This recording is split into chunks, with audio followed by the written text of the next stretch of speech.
and welcome to another episode of Schiffbauer Over Rocks.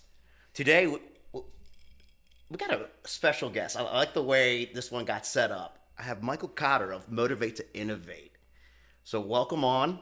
I mean, you came in from, you said you saw a colleague of yours, Matt Lane. Yep. He was on the show. And you just reached out to me. You're like, yo, let's get talk on about this. I'm like, who the hell is this guy? But we met up in person, had a really good conversation, got to know each other a little bit. I'm like, nah, you got to come on the podcast. So, with that being said, man, what is Motivate to Innovate? So basically, it's a name my wife got off of AI or whatever you call that. Chat GPT. That's where she got the name from, where I got the name from. But what it was initially was supposed to be like life coaching. Because I've always, my passion is motivating people. So I'm doing a few things right now. One is trying to do some like motivational groups at various different types of like treatment centers and things like that. The other one is sales training for small businesses. I find a lot of people have no idea how to sell. People are very good at what they do for a living, but they don't know how to convey their enthusiasm about it to other people. I was about to say, I was going to interject in a good way. Selling, when I think done ethically, is very empowering in itself. So those two kind of go hand in hand, those two services you mentioned. Yeah, I'm funny you mentioned that. I remember reading Zig Ziglar, and he said that he's a motivational sales guy, for those of you who don't know. And he said that you almost have to be ashamed to be at a cocktail party, and somebody says, hey, what do you do for a living? And you don't want to say salesman. You want to say something else. You know, maybe like a relationship manager or something. But you don't want to say salesman, because then they're going to think you're one of those guys. Yeah, no one likes those guys, but we really should. We talked a little bit off camera. We were getting excited, just talking about what we're going to hit the nail on the head today. But in general, I really feel like we're going back and forth on it. When people think sales is sleazy, it's usually because they either had a bad experience or someone taught them that sales is bad. And it's usually rooted when like they're usually younger, had like a really bad experience years ago, where it's just like the trust is just not there. So I feel like a lot of, I don't know if you get into your trainings, you can talk a little bit more about that. It's just, how do you get people essentially rethink how they think of sales? How do you get them to trust what they're doing and saying to help people out? I mean, the way I like to say it is, Brian Tracy is another motivational guy, and he says that sales is helping people overcome the emotional roadblocks that stand in the way of them making a good decision for themselves. I like that. Because people have, I didn't make it up, but yeah, I like it too. Because people have, preconceived notions about something, and they're assuming that what you were trying to convey to them contains said preconceived notions, and they are saying no, basically, to something that's not even, that you're not even offering. They assume it's going to be too expensive because one time they got quoted it and it was very expensive. Or they think it's something that they previously got sold to, where it wasn't a fit for them. I've already worked with a marketing company. Yeah. I had a guy. Everybody's had a guy. Not going to shout him out. He's a good guy. He recently became a client. Known him about 2 years. When I first met him at a networking event, similar thing, because I was a salesman. When he asked me what did I do, I wasn't just marketing. I was a salesman first. I really think we are salespeople first at the end of the day. Yep. So not going to say his name, but he's a cool cat. But I remember the first time I saw him, when I said I did marketing, his body language completely shifted. Like, fuck this guy. Yeah, like you're a cop or something in a bad neighborhood. Literally. At a party. Remember being like 19 at a party, like 17 at a party, smoking pot, drinking your parents' liquor away from the weekend. Cops! All of a sudden. And that's what it's like. You see a sales cop. Oh, shit, I better get out of here. I got to leave right now. Like, I got to talk to this person over here. Yeah, before he slips me this Mickey. And all of a sudden I wake up and I've purchased something that I'm not sure that I want. and that's what salespeople do, is what people think, is I just basically slip you a Mickey, manipulate you psychologically, get you to buy something, and you walk away, and then you're dead. And so, like, I got very good at doing the reverse. So I work in the mortgage business. So, like, if you buy a car, once I sell you that car and you go home, you really can't, depending on what state you're in, etc. Basically, you're not going to take that car back. Yeah, it's usually game over. Especially if you're a male. That pride thing, all that other stuff, right? But with a mortgage, it takes anywhere from 30 to 60 days to complete the process. So that person has 30 to 60 days to say no again after you made them say yes. And so I got a lot more into the honest and humble sales approach with people because I got so used to people canceling that I had to find, how can I find a way to get a yes that's actually a yes? Now, did you make it more relationship driven, your approach? And I'll tell you what, the last couple of years since I turned 40, I've been laying the relationship thing on thick. Even if I get less customers, I have better relationships, which means you can sell more things to that person versus having many. But also, some guy shit on me on the phone. His name was like Rick something. He was an accountant, and I hated him. It's just like, this guy thinks he knows more than me. And I remember I had a lot of problems with people. Surprise, I know. And personal relationships from time to time can be an issue. And I told my boss that. And I was sitting in Atlantic City at Bally's, and I had called the number at round the clock off of a dinner mat, lunch mat, whatever. Because Dale Carnegie was in town on Smile Way. Not actually Dale Carnegie, but How to Win Friends and Influence People. My boss said, look, I'll tell you what. If you pay half, I'll pay half. But you got to complete it. And for 8 weeks, I went to Smile Way with a bunch of people that I didn't relate to very well. And I took the course. And ever since then, I have been really great at sales. So that was like one course. You're like, okay, it was worth every penny. $800. It's not going to cost that now. Like $5,000. It was a long time ago. Gotcha. It's 2011 or something, 2010. It's funny too, because like I've just completed my actual first like paid sales training. Believe it or not, it was quick, like $300, like 4 weeks, 1 hour each. It was like a share group, but it was fascinating because I even had preconceived notions about like I thought I was getting like I talked to Sandler people, and I feel like they almost roll you up and ready to like make you write the check. Yeah, they just like. And I know some good people who are affiliated in that world, but sometimes it comes off even sleazy, even if it's a proven approach. And a lot of the time, those people that sell that stuff, they're stacked with appointments. So you're just somebody, you gotta hit them hard, knock them over, get them to send the money. If they don't, put them in the CRM, and blow them up for the rest of their life until they buy it. And that's probably the techniques they're teaching you are probably just like that. So I know this is a newer venture, Motivate to Innovate. You're still in the mortgage industry, and you have a really interesting like background on how you got into it. So how the hell do you even stumble into mortgages? I'm in recovery. I'm not saying that to have it be the whole story, but it's part of my story. It is not my life. It makes you who you are. Yeah, it certainly helps aid in that way. And at the time, there was a company, I'm just call it XYZ Company. And XYZ Company was very popular in the recovery community. Somebody had gotten a job there. Somebody else got a job. And so I was working at the Yorktown Hotel. Way before it was reopened. Way before it was reopened. It was November 2007. And I got fired. And I have been fired. If I don't quit before you fire me, you fire me. I've gotten fired from so many jobs because I just can't do what you do. And like I was stumbling over remembering how to fold napkins and set silverware out, like just fucking it up. Banquet serving, man. Like, can it be easier?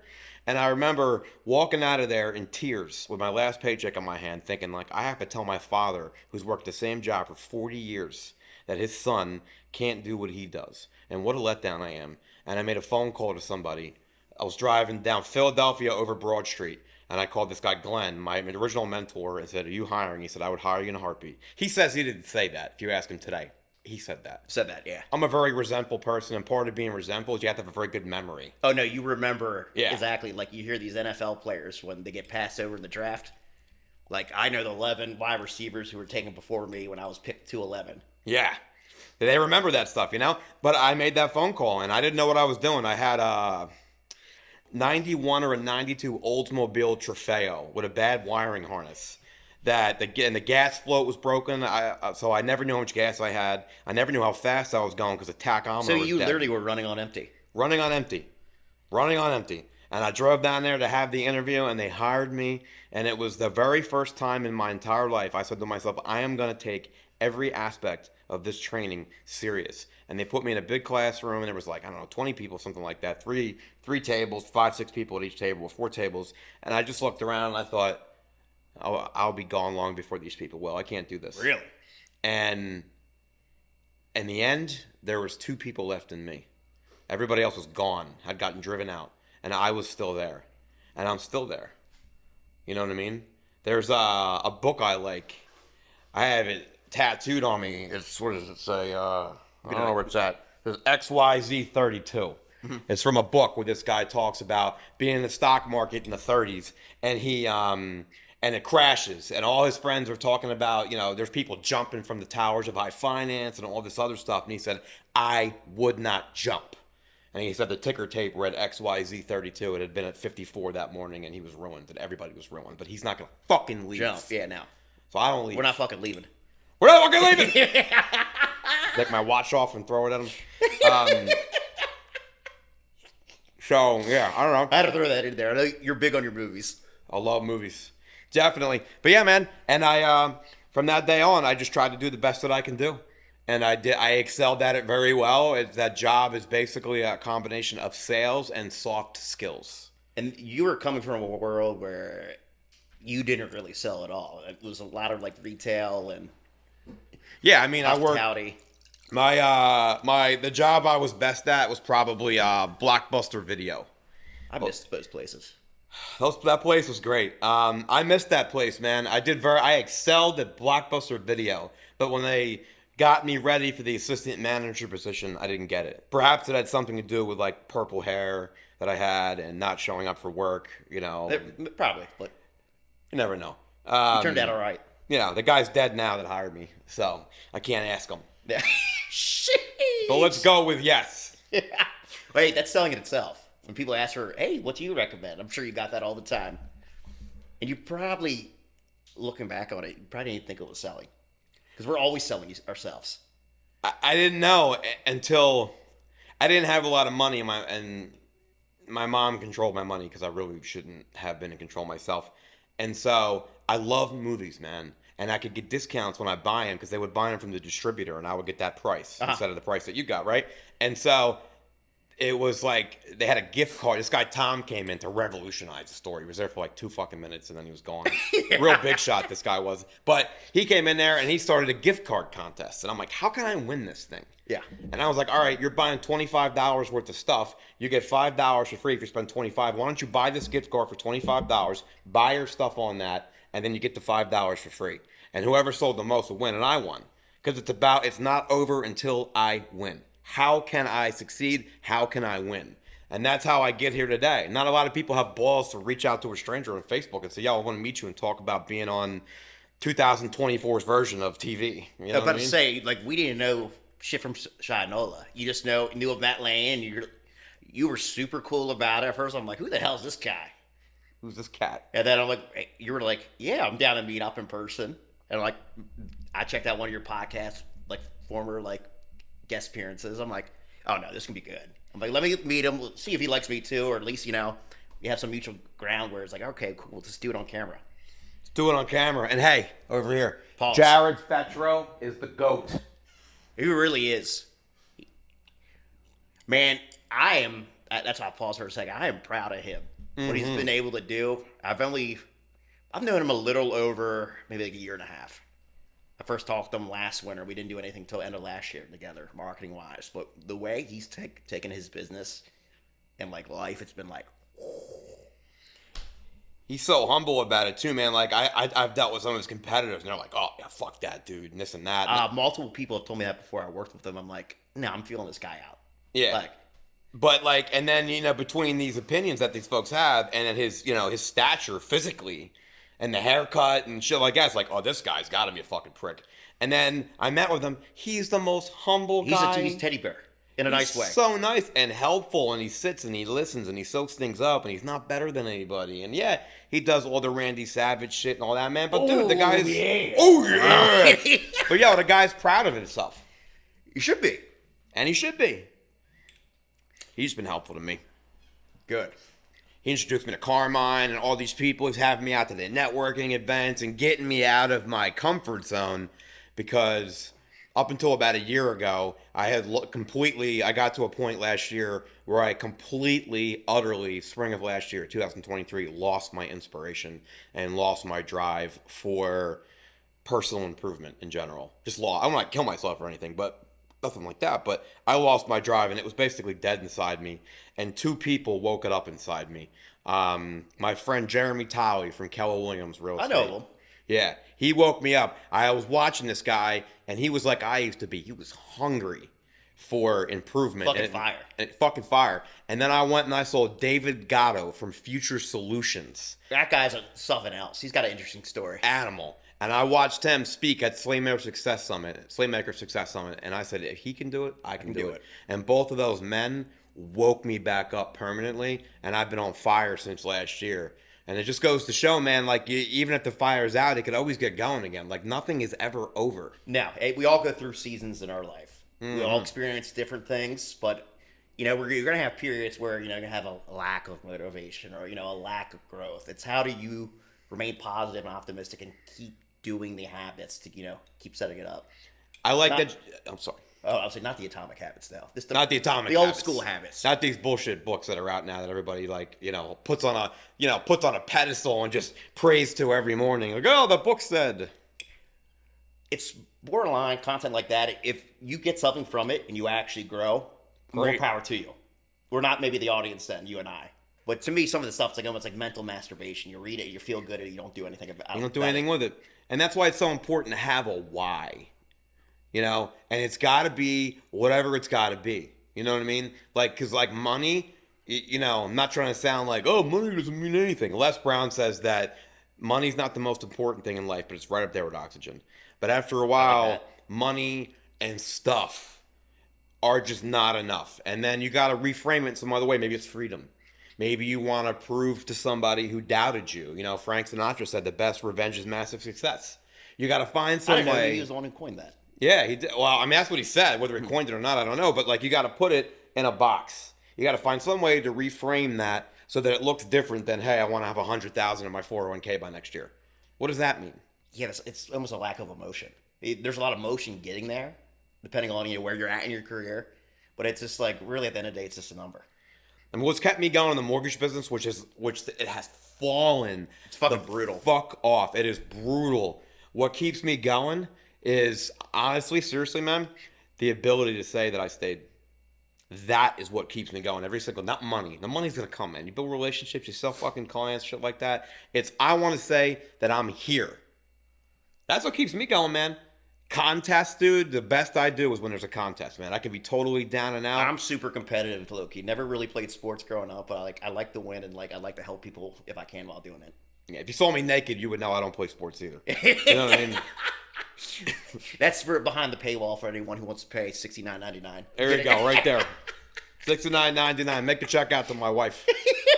She's got all my money anyway. Yeah. She's got to be a special lady. She's definitely the best person in the entire world.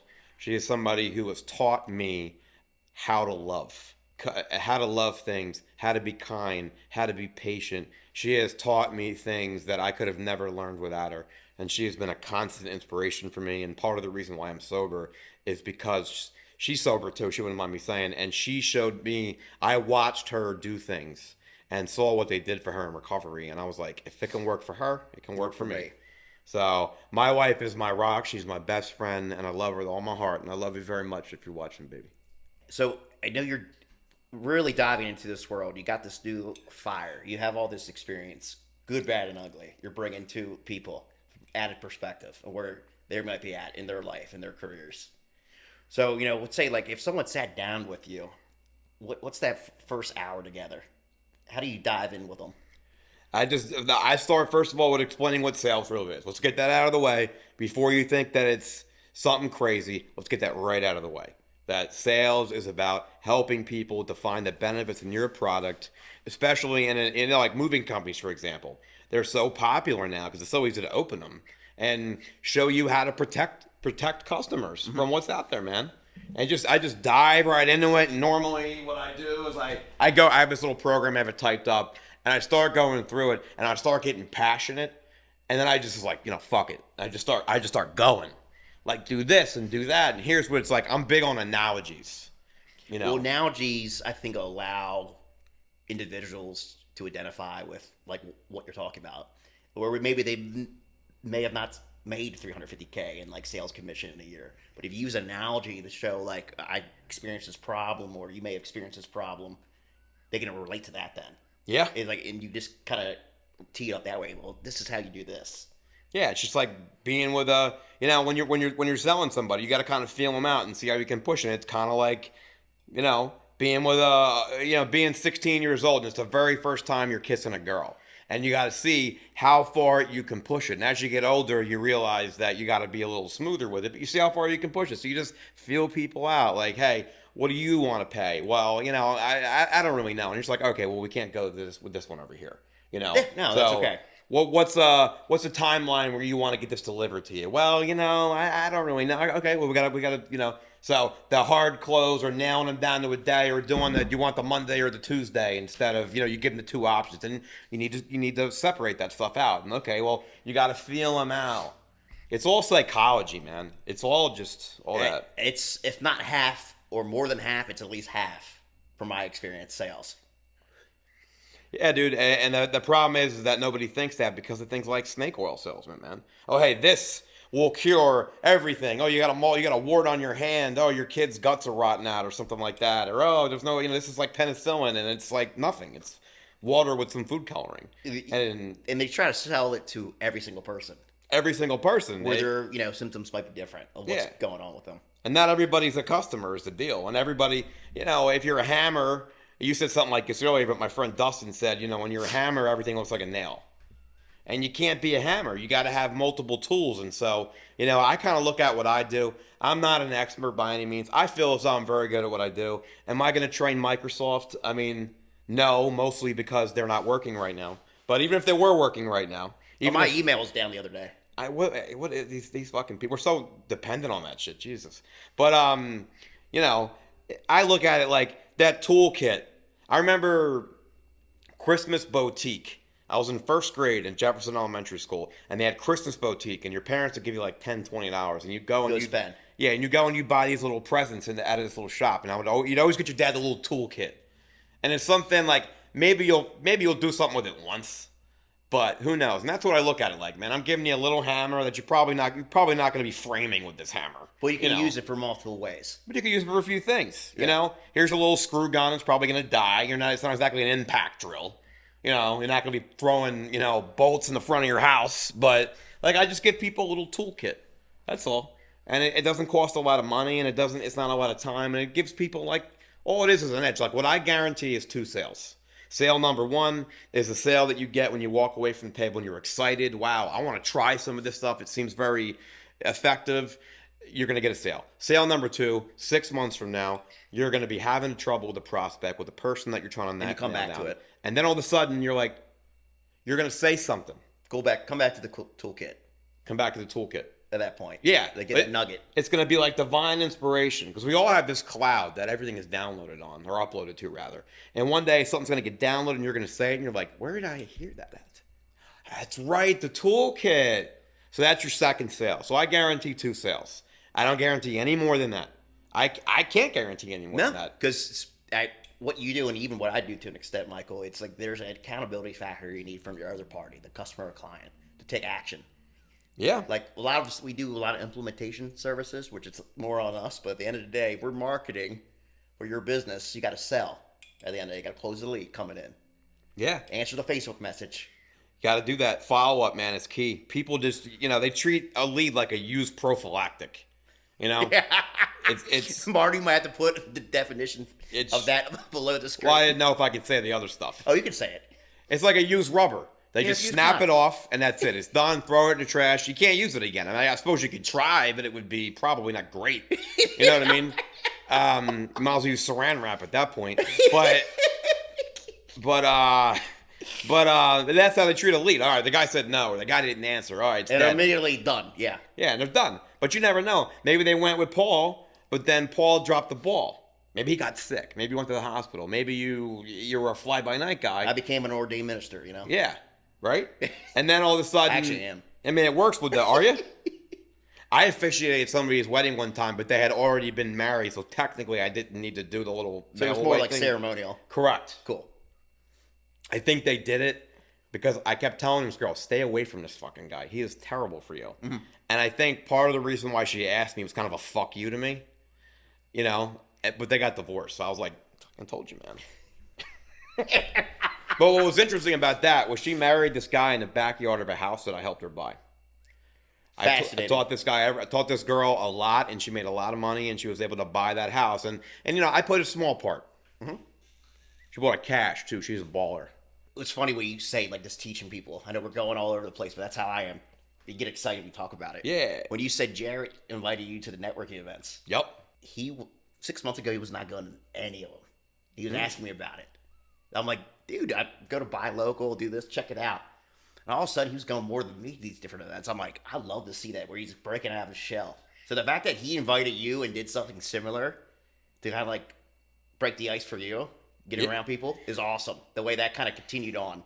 Yeah, and to be honest with you, I was really scared going to these things. Like, I don't know these people. I don't have any reason to be there. Yeah, are they assholes? I mean, like, you don't know any of these common people. Thoughts, are they gonna judge me? Yeah, and then what I do every time, I've only been to 2 of them so far. I go to anyone. I try to go better to all than of them. none. I beeline right for Jared. Like, all right, that's good. I'm gonna be around this guy, and then he'll bring me in a little bit. Like the first one I went to, he just brought me in a little bit into the circle, and then he walked away, and now we're in a circle now. I'm glad he did that, because at that point, there's gonna come a point where you can go in there, you'll have your own connections, and you'll be more comfortable, man, just working the room, which is so funny. But it's this life though, like you master sales. Your experience. But then like little moments like that, we get a little uncomfortable. I still get really uncomfortable and really nervous, and rejection still bothers me. And a couple people, say no. And I tried to push a little bit and it wasn't going anywhere, so I let it go. And a little bit of that is debilitating. I am very sensitive, and I have geared my self-worth over the years to be tied to production. And so when I don't produce, I am less of a man. I'm working through that. But I give but the deal is, I keep going. A mentor of mine a couple weeks ago said to me, because you're transitioning more so in the entrepreneurial world now, even further than you were with this program and these services. But he said, entrepreneurship is not a place to get your emotional needs met. Where it hit me like, ooh. That hurts. I felt like you just stuck, whatever. But I thought... But to me, had a point, because I'm the same way at times. I still get caught up. It's like an ice pick in your ear. But that perspective he told me, is like, he's right in a way where, like, we get emotional sometimes because we want to help people. We get disappointed when, like, we get that now, or, it's something doesn't go our way. But I think as long as we lead with value and follow that and spread that message and do the work, that's all we can do. That's all you can do. You got to collect the no's. Yeah. No, because it adds perspective if you get back. Yeah, I mean, so most people are so negative, they got to say no 7 times before they say yes. You got to get no's. You're one no closer to a yes. And I collect no's, man. I have been knocked the fuck down. But, like Les Brown says, man, when life knocks you down, you land on your back, because if you can look up, you can get up. Mm-hmm. And I get up every time, man. Rocky does that. Rocky doesn't win because he's strong or because he's fast. It's because he gets up. And negativity gets tired with him. And then the negativity hits the canvas. And that's it, man. And that's how he makes it. And I find myself like Rocky, dude. It's a fight, dude. Yeah, it's a fight. But also that, like, he had no reason to think he could win. Except he had it in his heart. And that's where it's at. Grit. There's a good TED Talk about that. But yeah, she just talks about grit. And that's the difference a lot of the time between somebody who makes it and somebody who doesn't. I know this guy, God rest his soul, he's no longer with us. But this guy, Jeff, his brother, who I worked for 10 years, said that he's a professional student. This guy had every fucking degree on the boards of this and on the boards of that, and the guy never did anything. He just learned. He liked learning. Oh, he learned. He's got a fucking wall full of framed certificates and shit, and that's nice. And I'm not down on anybody for for chasing their goals, but the guy never got up his ass and made any money with them. Yeah, I like people who you're constant learners, but you keep getting back in the ring. Yeah, dude, I got my diploma on the work program when I was 19. I didn't even go to my high school graduation. I got conned into planning one. The class president, very sweet woman.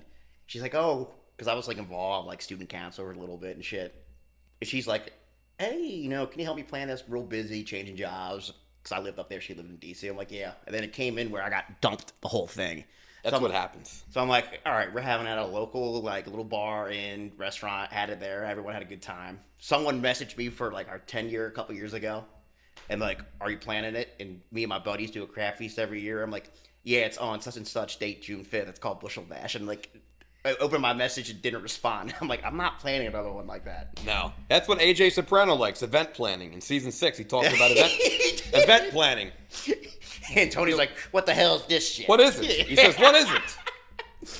So I thought I was one of the biggest Sopranos fans until I met you. We were just joking around, bullshit lines before, like after we first met, and then you're like, I got a bunch of my stuff in like my office. He sends me a video, everybody out there, like, of his office. Matthew, I'll give you the video. It is immaculate, some of the memorabilia you have for that show. I have a lot of Soprano stuff. I got his driver's license. You only see it once when Charles S. Dutton pulls him over on a highway over on, I think it's Route 46. He pulls him over and he shows him his license. The only time you see it. But I got that. I got all kinds of like framed pictures, autographs of things. You've been to the house before? I went to a Halloween party last year at the Soprano house. Best day of my life, dude.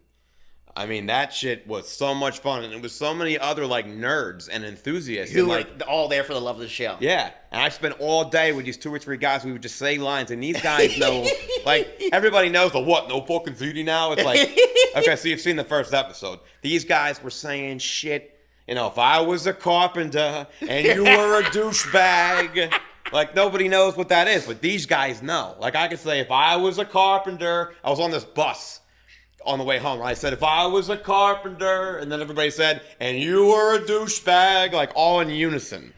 My name's Clarence. My name's Clarence. When he's dropping the TV off. He's like, you're going to take this TV. Let me tell you something, Guido. My name's Clarence. A gift from your friends at the Bing. I think with David Chase, and I think, or maybe it might have been one of the producers, they had it in a featurette where they said the actor who played Paulie, it was a lot of his own mannerisms he worked into that character, where David Chase just let him kind of be him. Yeah, he's actually a real-life criminal. Yeah, R.I.P. Was it Tony Cicero or Tony Sirico? Tony Sirico was what they said. Sirico, yeah. So he had like super OCD, and they worked that more into his character as the show developed. He was super particular. That like a lot of Paulie late in like series is actually Tony playing himself. Anybody who's watching, type in Tony Sirico in the YouTube, and you'll see him in like movies and shows. I'm talking 10 years early pre-Sopranos, 90s, early late 90s, 80s. and he's him. The clothes, the fucking ring, the watch, the bracelet. What do you hear? What do you say? Like, I don't care if he's got 100 kids in the ICU with arrows in their heads. He's a piece of shit. You know it, and I know it. Fuck him and his alligator tears. Yes. But yo, I was watching something about Pine Barrens, and they were saying how they wanted him to mess his hair up for one of the scenes, and he was like, dude, I'm not fucking doing it. And they had to keep prying him. He's like, all right, just fuck it, just mess it up. And they had to mess it up a little bit. But he doesn't, his hair really is. That's a real thing. Yeah. The wings. I'm getting wigs in my head. You know, like Paulie. So I think your story's truly inspirational, Michael, from the standpoint where if someone didn't know anything about you, the fact what you do and where you're able to accomplish in the mortgage industry and real estate, they'd be like, if they actually really got to know the real you, you'd be like, how the fuck is he even sitting here today? Yeah, I don't know, man. They just keep coming back over and over and over and over and over again. I just keep channeling something inside me. Like if you watch Balboa, Rocky 6, if you want to call it that. Yeah, technically Rocky 6. Pathetic money grab. But they talk about if the boxer he fights in the end, if he were to fight Rocky today, who would win? And they talk about how Rocky has the ability to dig down deep. And that's why he always wins. You got to dig down deep. You got to have a marathon mindset. It's funny. Matt Lane actually said that to me the other day. I shared something on Instagram. And he's like, it's a marathon. I'm like, yep. Yeah, every fucking day. Every at fucking some day. capacity. Even if you're not 100%, you know, when you wake up, you still got to come up and show up in some way or another. Got to suit up and show up. Yeah, dude, you got to keep going and going and going and going and going. And that's what I do, bro. I just keep going. And it's going to be there. It's already happened. It's just waiting for you to show up, man. You got to keep going. Sometimes it's going to look like it's not there, but it's there. It just might be a few miles down the road. Like headlights. Tony Robbins talks about headlights. How you can make it 1,000 miles in a car, but you can only see that much in front of you with headlights. Yet you keep persisting. Yeah. And that's, you got to have headlights, man. So when you sit down with like someone who's looking for some kind of motivation or direction or looking for like tuning up their sales, And who's like a good client or like good people you work with? Like who's like an ideal person where like you guys like we can work together potentially? I like movers and painters and like people who are just starting out in their own. There's a guy, Josh Smith, Brushmasters, and that guy is the hungriest guy I've ever seen. He has various different things, doesn't matter what they are, that are working against him. And the guy, We all do. The guy doesn't care though. And it's just I'm opening a painting business. This is what I do, and I'm doing it. The guy's hungry. The guy's spending money. I gave him a book. I sat down and did some training, and I gave him a little book called The 7-Day Mental Health Diet. Guy read it. And I can't tell you how often I've given somebody a book and they never read it. The guy read it. The guy's hungry. And that's what I want to deal with. It's the application with people. You want to see them grow. I want to see them grow. And I'll do anything for anybody who wants to grow. I have endless resources for that. And I'll teach. I want people to do better. And I don't mean in like a fixer way. I mean, like, I want to see people live their potential because nobody does. Because everybody's potential is based off their perception of themselves and the world and not their true abilities. And I like to reach deep down inside and show them this is what you can do. Yeah. You personally, not just you, like, this is what people can do. Like, this is what you can do. Individually. Yeah, nobody knows that. Especially with the everybody gets a trophy shit. Yeah, I remember getting a trophy in karate class. And then one day I was changing in the back. And I realized, I look around, fucking room full of these things. These are for everybody, you know. And it's just like, I don't know, man. Like, I don't know, because there's growth and failure. Oh hell yeah, dude. I think I'd rather take a nasty L than someone give me a pat on the back. Fail forward. Nothing's ever been given to me. People think it has. People who don't know me think like, oh, you just get all this stuff, dude. I had to fucking bust my ass, man. I used to work at that McDonald's back there, George Street McDonald's. If you're from York County and no respect to the workers there, it might be the worst McDonald's in York County. It's the worst McDonald's ever. They call it the ghetto Mickey D's. And Marty, that's the one that gave me too many McChickens and didn't give me my chicken nuggets. And I threw the order out the window because I was so upset. It's a weird McDonald's too, because most people don't know this, but Queen Street is where you get a lot of drugs at. And McDonald's is the first place where you can use the bathroom without buying something. So you can go get high in the bathroom. So it draws a lot of people ask for a spoon. I'm working. I'm like, you didn't buy it. Yeah. For my ice cream. You didn't buy ice cream. You already know what's up. Yeah. Just because, been there, done that street. Yeah. I already know what's up. But like, dude, I started out with nothing.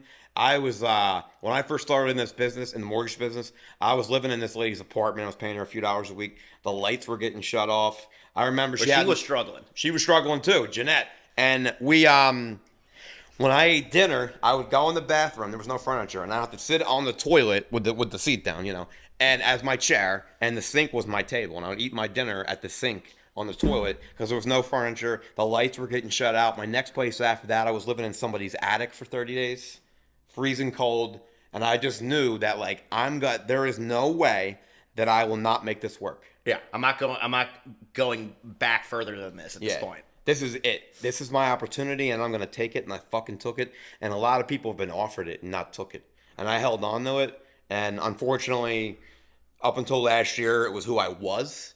And I had to go through some very depressing personal times where I realized that this is not my identity. And I had to really learn who I was and what I want to do. And I'm grateful for it. Yeah, that's pretty heavy in a good way. So, I mean, Matthew's signaling Marty, I should say, signaling for last call. We love throwing his nickname around on Schiffbauer Over Rocks. I'm enjoying my cigar more than normal. I haven't had one of these bad boys like 2 weeks. They're pretty good. Yeah, pretty fucking good.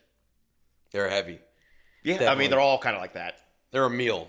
It's basically a good cigar is a good meal. Mm-hmm. My friend Mike, he always says a good cigar knocks your dick in the dirt. He said I can talk however I want. Fuck yeah. Hey. This is nothing compared to the shit we've heard on the program before. This is me toned down, too. I'm like behaving. This is how I talk to my mother. You know what I mean? This is me behaving. Seriously, this is how I talk to my mom. I don't bring it to the other level. Like at the office, I've gotten in trouble a few times for where I go with things. You give me an inch, I take a mile. Yeah. Oh, I can say shit? Well, I might as well say fuck. Life's fun that way. It is fun that way, and it's fun that I can make a living and I can do really well for myself, and I get to continue to express myself and be myself. Yeah, and really now this new chapter will motivate the Innovates, spreading that word and potentially helping some other people along the way. I do like the lighthouse a lot. That's a good symbol. Yeah, it was one of the things. I got it on Fiverr. They give you a bunch of options. You tell them what you're doing, and they gave me this. But and it a bunch. works. Yeah, it works for the branding, what your mission is. Yeah, just a light in the dark, man. We're all walking each other home, man. You just got to guide people. We're all here to inspire each other. I want to get your final words. So I got a final question for you today. All right. Let's say you saw Michael leaving the Yorktown with his check that day. Let's say you just stumbled into him and he's all, upset. Like you shared earlier. What would you say to him? I would say that, it depends how you mean it, But, I would say, hey, just trust me. I'm you 20 years from now. I'm 17 years from now. It's going to be all right. Mm-hmm. Just keep pushing and just keep moving. And there's going to be a lot of problems and there's going to be a lot of struggles. But I promise you at the other end of that is a reward beyond anything you can possibly imagine. Any final words from you, man? I've enjoyed this today. It's been fun. Final words would be, hey, it's possible. Anything that you want to do, you can do it. Anything you want to learn, it's been written down somewhere. All you got to do is pick it up. Just take the steps. Break it down. What do I got to do? Write it down. What do you want? And fucking go after it, man. Because the one thing I do want to say, man, and I quote Les Brown a lot because he took me through a lot of hard times, and I owe a lot of my success to listening to that man's tapes because it was a while ago. He said that you're all going to die. I'm going to say two things, and then I'll end it. We're all going to, well, you'll end it. It's your podcast. We're all going to die one day. We're all playing on the field. You can either die playing on the field or you can die in the bleachers watching. What do you want to do? Because one way or another, you're going to be there. And the other thing I want to say is, Wayne Dyer says, don't die with your music still in you. The richest place in the world is the graveyard because that's where dreams go to die. And when you're laying in your deathbed, your dreams are going to surround you and say, we came to you. And what did you do? And I'm going to fucking, at this point in my life, man, when I die, I will not have anything fucking left. I'm going to do everything I can to live in this life. And you should too. And there's my final words. Michael Cotter, it's been an absolute pleasure. If you're a small business owner out there looking to sharpen your sales toolkit or just get a little, spunk, a little more direction, Michael's your lighthouse. Thanks, guys. Thanks for having me, Paul. Paulie. Take it easy, everyone.